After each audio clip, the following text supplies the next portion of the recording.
everyone, it's Audrey Moore here at Wonders of Wildlife National Museum and Aquarium. We are so excited to have you here as we continue our mission for the month of October through Mission Conservation, Creepy Creatures. Throughout the month of October, you will get to meet multiple partners to learn all about some spooky animals. Get ready to learn some fun facts about these amazing organisms. In order to play this really fun mission, all you have to do is creep on over to our Mission Conservation page at wondersofwildlife.org/mission-conservation.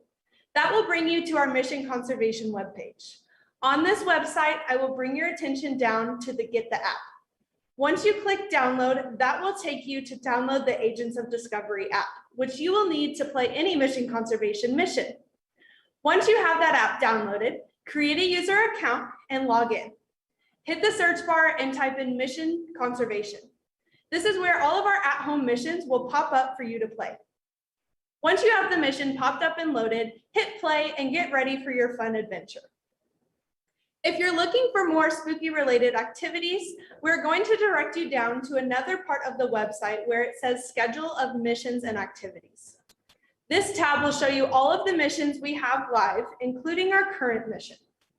Under this tab, you will also find our activity guide that we have made specifically for you at home. There will be a craft, an awesome outdoor activity, and something that you can do to promote conservation. So I'm currently standing here in our Ozarks exhibit in front of our sinkhole. Sinkholes are usually an indicator that a cave is somewhere nearby. And here in Missouri, we have around 6,400 known caves. Caves can host a number of creepy creatures, including spiders. Did you know that there are around 45,000 species of spiders in the whole world? Here in the state of Missouri, we have around 300 different species, and 2 of them are known to be dangerously venomous, the brown recluse and the black widow. Today, we are going to learn that although spiders may seem kind of gross or creepy, they may not be as bad as we think. We have Austin Lambert, a naturalist with the Missouri Department of Conservation at Runge Conservation Center, to tell us all about these critters. Austin, how are you doing today? Doing very well, Audrey. Thank you. Good. What do you have for us today? Well, like you said, today we're going to be taking a closer look at spiders, and particularly talking about how they're not always quite so spooky. And so, as you had mentioned, I'm currently standing at the Runge Conservation Center in one of our classrooms, looking out the window in the lovely forest that we have out here. And Runge is a great place to come learn all about nature. It's not the best place, just like watching these types of webcasts are not necessarily the best places to learn about nature, but actually getting outside in nature is the very, very best place. So today, after we talk about spiders for a little bit, I will challenge you to get outside and try and discover some spiders in nature of your own as well. Now, we also mentioned my job title is a naturalist. And I would like to point out that I am not a spider expert. If you were to look up naturalist in the dictionary, you get a couple of different definitions that would pop up.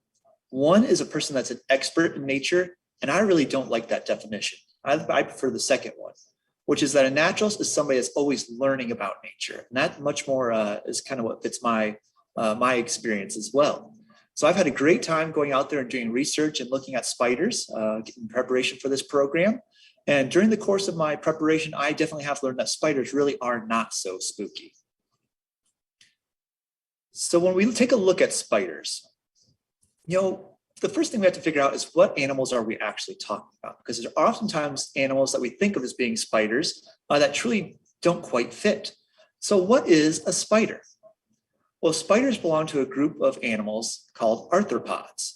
And arthropods include many other groups of animals, basically anything that has a hard exterior exoskeleton and jointed legs.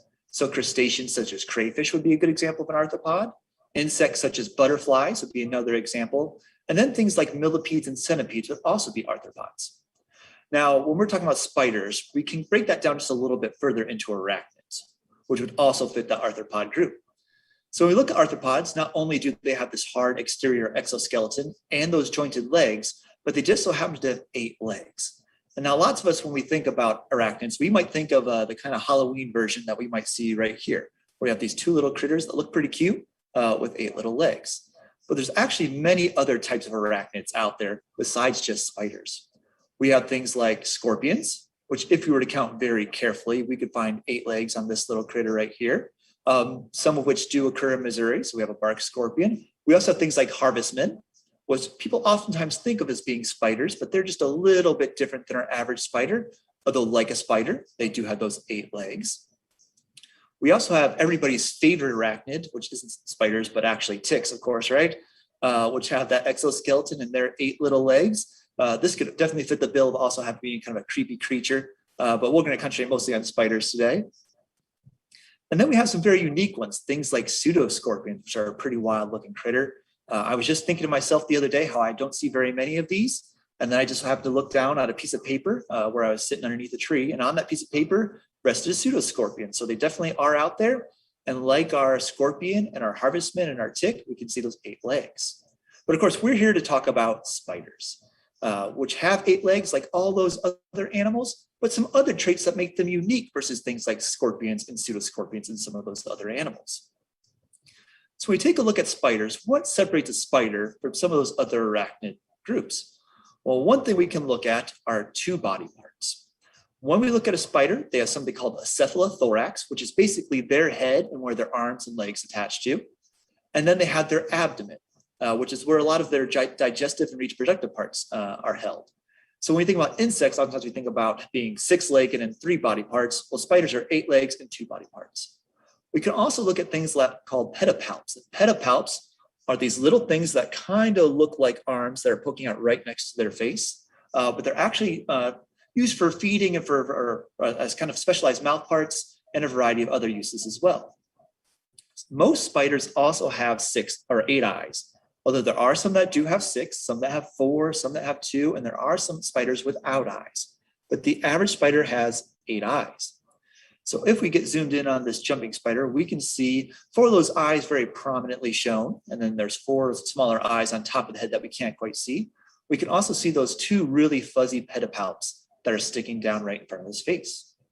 Spiders also build webs and have a variety of things for, create silk and use that silk for a variety of different reasons. And so to create that silk, they have things that are called spinnerets, and they also have a specialized silk gland that's found inside their abdomen, where those other arachnids we were looking at do not have this quality. Spiders also have fangs, and in those fangs, we have venom glands. And so spiders are carnivores, so they go out there and they do bite their prey in order to kill it, injecting it with venom. Now, like Audrey had said, there are only 2 dangerous venomous spiders here in Missouri. There are many, many other venomous, and most spiders are venomous, although I would say they're not very dangerous. So here we can see a nice view of some fangs. If anyone was planning on not having nightmares tonight, well, good luck with that now. It looks pretty intimidating when they're grown up. But again, we're here more to look at how spiders are not so spooky. So why are people so scared of spiders? Well, there might be a number of reasons why people are scared of spiders. One could be folklore. There's all sorts of stories out there, Little Miss Muffet and all sorts of different stories talking about how spiders are, not the best animals to have around. There's also lots of movies and other types of books that are out there trying to scare people with spiders. So lots of times when we see that, we might learn that fear from stories and from some other types of media, including things like movies, as well as learning it from other people. Oftentimes people are scared of spiders because their parents were scared of spiders or their brothers and sisters were scared of spiders. So they kind of passed along that fear to them. And again, going back to media, we look at things like Ronald Weasley, granted, the spiders in Harry Potter were very, very large, probably worthy of being scary and spooking people. But, we see that fear being shown from others. And oftentimes we basically copy that fear. Other times we might just have a bad experience with a spider.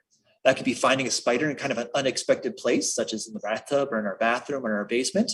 Or maybe we were bit by a spider at some point in time, and that associate that spider bite with that hurting very, very badly, which again, some spiders can be rather dangerous and can really hurt. But the vast majority of spiders, again, they're not going to do too much damage. And just a general lack of understanding. We really don't know all that much about spiders. Even scientists don't know that much about spiders because most spiders are very, very small. So much of their life history is a mystery. So again, that's why I'm going to challenge you that after today's program to get outside and experience spiders here in Missouri and throughout or wherever you're located and learn more about those spiders. And oftentimes that helps us become less fearful of these little critters. So we might be scared of spiders, but are there any reasons that we should care about or at least tolerate spiders? Well, a couple things come to mind. Spiders are an essential part of our ecosystem, very, very important animals to have out there in our world. They also have many benefits to people. When we look at spiders and some of the things that they do and the things that they create, we can use some of those ideas and some of those direct products to help solve some human issues. The vast majority of spiders are harmless, so we can at least tolerate them because they're really not out there and going to hurt us or anything along those lines. And they're also very fascinating animals. And again, we can learn so much more about these little critters. So spiders are a very important part of our ecosystem. When we go out there through our woods and we're walking around, there's all sorts of figures that are thrown out there, but there could easily be a million spiders per an acre. So that's a lot of spiders in that little area. But of course, most of the spiders are very, very small. If you took those spiders out of that acre, out of that area, it would completely transform the ecosystem because spiders act as very important predators. So they kill a lot of, or eat a lot of other types of insects and other types of animals on occasion. Sometimes you'll see spiders with snakes and all sorts of different animals that are caught inside of their web and eating those animals. And then they also are important parts of the ecosystem because they also prey for lots of other animals. So lots of times we think about our larger things like turtles and those types of animals that might eat spiders, but especially like things like wasps. There's lots of spider killer wasps out there that go over and sting a spider. They might carry that spider or drag it into a hole, and that's where they lay their eggs. So spiders are very, very important parts of their life history. So they are very, very beneficial and very, very important in our ecosystem. There's also medical benefits in having spiders around. So we can study the silk and the venom in spiders and come up with all sorts of different medical and other types of solutions on different ways to use those substances. So when we look at things like venom, spider venom can be used in things like pain relievers, also for antimicrobials, anti-inflammatory, and also in some cases possibly suppress cancer cells. And then we look at spider silk. We can use spider silk or use it as a model in creating other things to help us when we're building suspension bridges or bulletproof vests. And it can also be used as medical adhesives. So without those spiders, again, that would be something that we would lose that potentially we could use that would benefit people. Now, as we mentioned, most spiders are not harmful. So if they were to bite us, if they even can bite us, nothing really that bad would happen to us. But there are a couple here in Missouri that we want to be a little bit more leery of that could cause some sort of issue. And that includes spiders such as the black widow, like the southern black widow, and our brown recluse. Now, like every other animal out there, these spiders do not want to bite us. When they bite people, that's kind of a last resort when they're trying to defend themselves. And they've actually done some very interesting studies where they've gone out and they've taken prosthetic fingers, some fake fingers, and they have pushed them against black widows and kind of harassed them over and over and over again to get to see what type of treatment that spider would endure before it actually bit. And it was really amazing what they found is that when that finger was being pressed on that spider, it would try and run away. It would roll up into a ball. It would throw webs at the finger and several other things before it would even try and bite that finger. And in fact, these spiders have a very hard time biting unless they're actually being pressed up against skin. Their fangs aren't quite strong enough to really just cut through human skin all on their own. But what happens is lots of times people like put clothes down in their bedroom that they'll put on the next day, or they crawl into bed and after having the sheets sit on the ground or a blanket sit on the ground. And if there's a spider in those clothes or in those sheets, the clothing presses the spider up against their skin, and that gives the spider more leverage that when it gets scared and thinks it's going to get crushed, it then has enough leverage to break the skin and give that venom to us, which again can be rather harmful.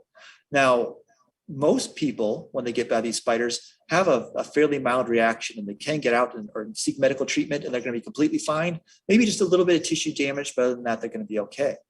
People really don't die from these spiders all that often. Maybe a couple of people every couple of decades. So when you compare that to things like dog attacks, which there might be 30-something people that die every single year from dog attacks, or cows, or lightning, or some of these things that, again, we think of as being rare instances of death, spiders are quite a bit rarer yet. So for the most part, fairly harmless. And like we were talking, spiders are very fascinating animals. Not only do they build webs, which are, I would say, nature's art form. And so if you've ever been out there on a cool morning when there's lots of dew, we might notice those dew droplets going all over the web, making those webs look very, very pretty. And not only are they fascinating for the things that they build, but also their life history and how they go about capturing their prey. Webs are a great way to capture their prey, but there's other types of traps that spiders build. We can look at things like a trapdoor spider, which is the spider that we have in the upper left-hand side of our screen. That just does that, it builds a trapdoor. And then when it's ready to capture its insect prey, it opens up the door, lunges out, grabs the prey, and pulls it back into its hole. We have things like purse web spiders, which build a specialized web where an insect crawls on top of the web, then they bite through and again, pull their prey into the purse web. We have some spiders that can do things like walk on water. So the lower left-hand side of your screen, we see a six-spotted fishing spider. And so those spiders can walk on water, in some cases even dive to capture their prey. And then we have things like a crab spider, which is this yellow spider on this kind of purplish pinkish flower that we have down here. And it might stand out right now, but when it's sitting on a yellow flower, they're almost invisible. So they have very good camouflage. And then we just have some spiders that are very pretty. We have things like our jumping spider, which is the one on the lower right-hand side. And then we have a arrow-shaped orb weaver, which is the one right next to it, that I would just argue are very, very beautiful animals. So totally worth going out and studying those just a little bit more carefully, just for their aesthetic values as well. All right, so we've had a good opportunity to take a look at some spiders here.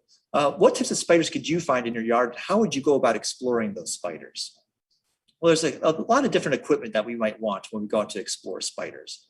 Again, most spiders are very, very small, so having some type of magnification would be very handy when you get outside to explore spiders. So something like a magnifying glass is very, very useful in seeing those spiders just a little bit more carefully. And when you get that closer look, then you can kind of see all the different characteristics these spiders have. And to me, they're not quite so scary when you start, again, exploring and understanding them a little bit more carefully.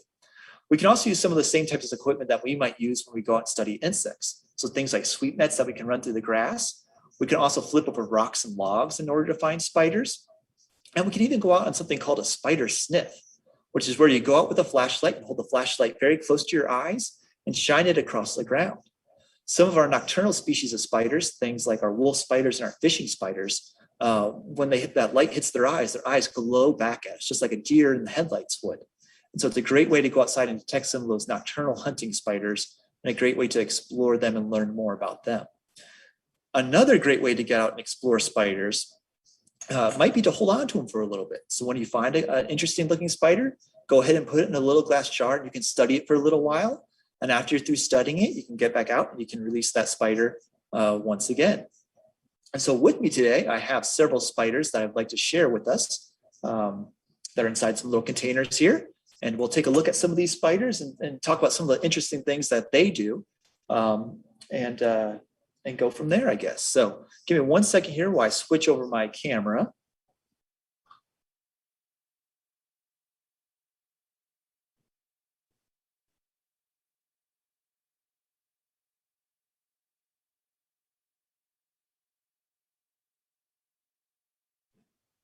All right, hopefully everybody can hear me once again. But we're here and I've set up a little station here, and I was fortunate to be able to go out there and explore some spiders here just a few minutes ago and see what I could find sitting outside.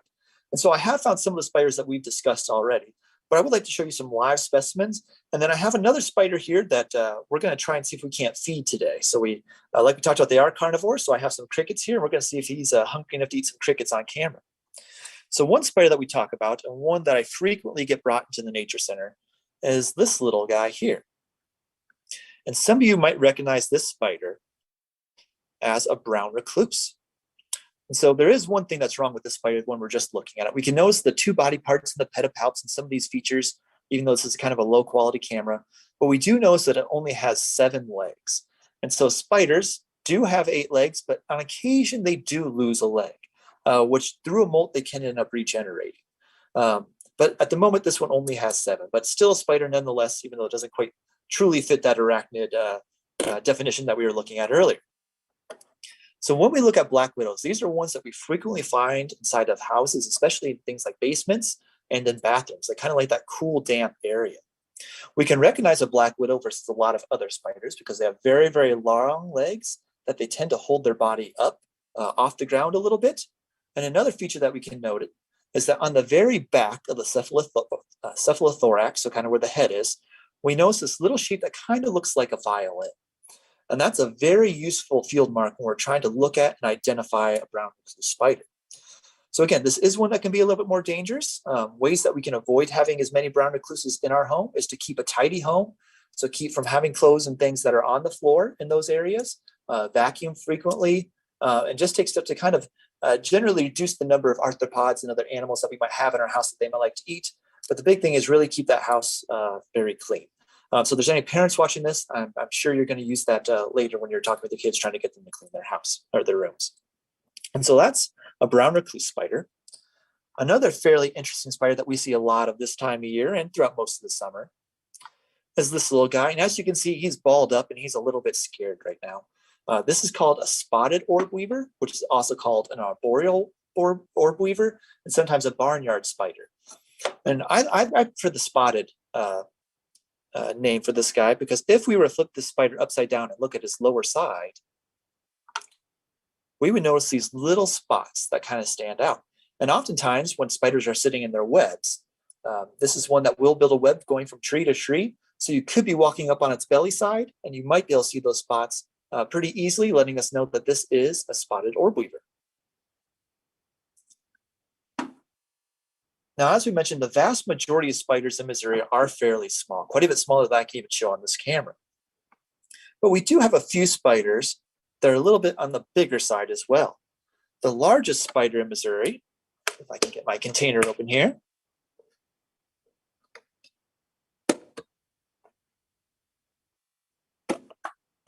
is this guy, which we oftentimes call the Missouri tarantula. And so as we can see, it's a fairly large spider. There's my hand right there. Pretty decent size. This is one that we oftentimes find traveling, kind of migrating during the fall. So if you're down in the Ozarks, you might see what appears to be a group of spiders. Oftentimes it's just a bunch of individuals that are going from the kind of their summering area to more areas where they may want to spend their winter time. So this is the largest spider that we have in Missouri. And you might look at this spider and think, well, isn't that one dangerous as well? Well, when these spiders bite, their venom's more like a bee sting. So it's really not all that dangerous, even compared to things like the recluse and the widow. Definitely not as bad as those ones. So if it were to bite, that's what we can kind of expect. That being said, I would definitely don't recommend going out there and grabbing these guys. But I've held this one quite a few times, as well as some other tarantulas, and for the most part, they seem to be fairly docile animals.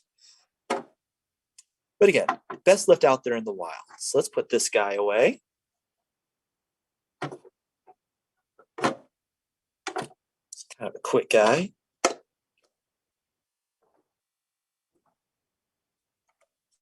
And that brings us to one of my favorite spiders, which are wolf spiders. And wolf spiders are pretty unique, and that unlike the orb weaver, they don't build a web to capture their prey. Instead, they are active hunters, so they're going after their prey. And they are incredibly fast animals, oftentimes going out at night. So they have very large eyes, very good for seeing in low light conditions. Now, this particular spider has been a very good eater. So we're going to see if we can't drop a cricket in there and then actively watch this spider hunt.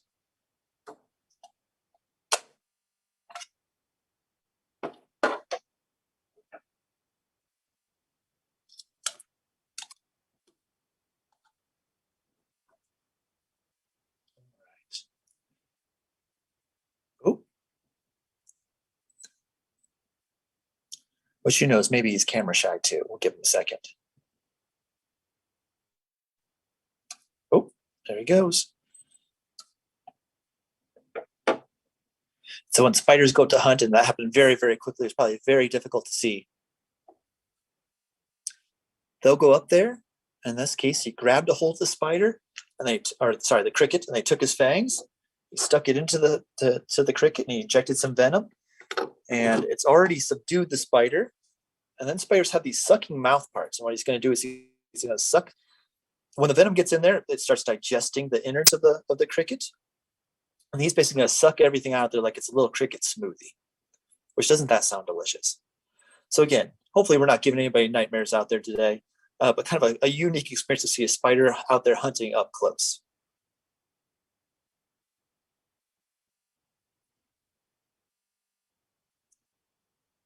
All right.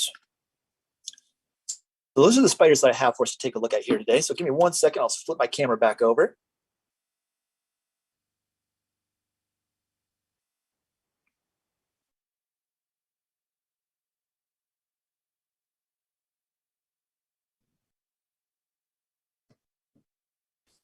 All right, so hopefully everybody can see me once again. So again, hopefully we got there. We learned just a little bit more about spiders, which is one way that, or a couple of steps that we can take in order to make ourselves just slightly less afraid of spiders, which again, aren't so spooky, but are totally worthy of our attention and going out there and paying attention to and studying. So now that we've taken a look at spiders and we know some of the ways that we can go out and observe them, I would invite you again to get outside on this beautiful day that we have out here today and see if you can experience spiders of your very own. So again, thank you so much, everyone. Awesome. Thank you so much, Austin. I do have one question before you leave us today. So you talked about all these different species of spiders, and I want to know what your favorite species of spider is. My favorite species of spider. I really do like the six-spotted fishing spider. I can't tell you exactly why I like it, but it's one I think of the very beautiful spiders. Again, it's a larger spider, kind of like our wolf spider is, one that you can oftentimes hold in your hand and take a look at. But I think one of the reasons that I like that spider so much is that I take a lot of people out to ponds and things to experience the life that might be around those ponds. And it's one that really captures their attention. So I think because it captures their attention, it definitely captures my attention as well. That's really awesome. Well, thank you so much, Austin, for that awesome information, and seeing those spiders kind of in action and live was really, really amazing. So thank you so much for your time and for joining us today, Austin. It was a pleasure to have you. Be sure to join us next week as we continue to talk about our mission for the month of October, creepy creatures. And next week, we will get to learn a little bit about scorpions. So throughout the month of October, you will get to learn super exciting facts about several different species. And thank you so much for joining us. We will see you next week.